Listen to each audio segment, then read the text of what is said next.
calm come over me. Sounds beautiful. It was really beautiful. I was traveling on my own. Didn't have anyone to talk to, so I was very quiet. And I was very inside my head, very aware of all these things that were going on. I had a little time until my connection. And so I just rolled my stuff over to a bench and I just laid down and I had a little nap in public. Yeah, in the airport. In an airport. Yeah. Which isn't something I would normally do, but I just felt like this beautiful, peaceful sense of like surrendering, I guess. And so then I woke up. They were calling my name because, of course, I slept through. Shoot. So I hustled over and I got on the flight, bless them. I got on the flight, got home. And about an hour later, I pooped my pants because it turned out that everyone at the wedding got terrible stomach flu.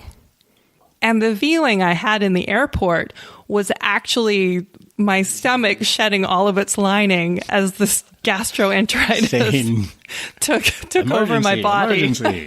We're about to blow. It was the fever kicking in. Yeah, sure. It was the bacterial shift within my body. Oh, it wasn't it wasn't a Kundalini awakening at all. No. Awakening at all. It was almost a sleepening. Having really bad stomach flu is kind of a spiritual experience in a way. Yeah, I think so. Do you think it was the potato salad or what? Did you guys have some I don't know, but clams shipped in Saskatoon maybe? The bride and groom spent their honeymoon fighting over the one bathroom. So that was my spiritual story. Yeah, man, that was spiritual. Well, in a sense. I thought it was. You thought it was. You thought it was going to be. It turned out it was quite biological, really. It's surprising. Quite scientific, really, and not spiritual at all. Funny thing number 6. Went and saw a movie, and it was a foreign film. It was subtitled, which, when I was a kid, I hated subtitled, and I preferred the dub movies, because I don't want to read a movie. But now, I much prefer the subtitled, and I can't watch a dubbed movie anymore. Can't do it. No. But this movie that we went and saw in the theater, it was subtitled, so I was like, okay, yeah, well, we'll go watch that. But you could tell the subtitles were off from what was happening on the screen. A lot of the subtitles weren't quite matching up with what was going on the scene in the movie. So it was pretty hard to watch the movie because I think you missed a lot of stuff and they didn't really get some of the lines right, like translated properly. It can be hard to watch. It can be hard to sit through a 2-hour and 15-minute movie with subtitles that aren't matching what's really going on in the scene. I almost wonder if maybe the movie just wasn't that good. Well, it wasn't. Okay. The movie that wasn't may have really been good either. But it was like a huge blockbuster movie in China, so we thought we'd go see it just to see, well, let's go see what a Chinese blockbuster is like. Well, it was a lot like an American huge blockbuster, which also aren't very good. A lot of explosions and running and chasing and blowing up stuff, which is fun. I mean, don't get me wrong. I love to blow stuff up, but it's not as fun to watch someone else blow stuff up for 2 hours. I'm guessing there might have been a lot of exposition-heavy scenes where there's a lot of dialogue where they're discussing what needs to happen. See, I'm a very exciting person to go to the movies with. I'll bet. Because I can break it down in technical terms, what's working and what's not working. Yeah, that's fun. It is fun. I mean, it's fun if you're into it. I guess. Yeah. No. Yeah, it's fun to watch a movie after. And yeah, I'd watch movies and try to figure out where they're going with what and what's going, why they did this scene that way. And I find that people who don't have a background in writing, they can absolutely tell that something's not working in a movie or not working in a story, but they don't have the understanding of the techniques to be able to say what the problem was. Whereas if I watch a movie, it's very easy for me to say. They know what it was. They just don't know what it was called, essentially. Yeah. But they may not know what it was. They may sometimes blame the actors or blame the budget. They'll say, oh, the special effects were terrible. But there are wonderful movies that are very engaging. Low-budget film. That have terrible special effects. Yeah.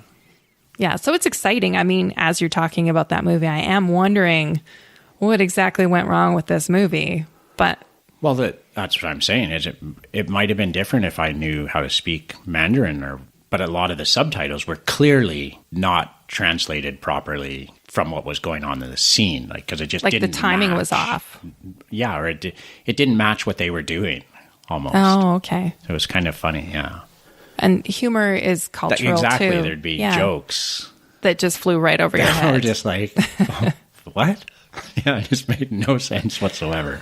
Well, that's why the superhero movies do really well internationally in the global market, the big blockbusters with the big explosions and stuff. It's because action does translate really well.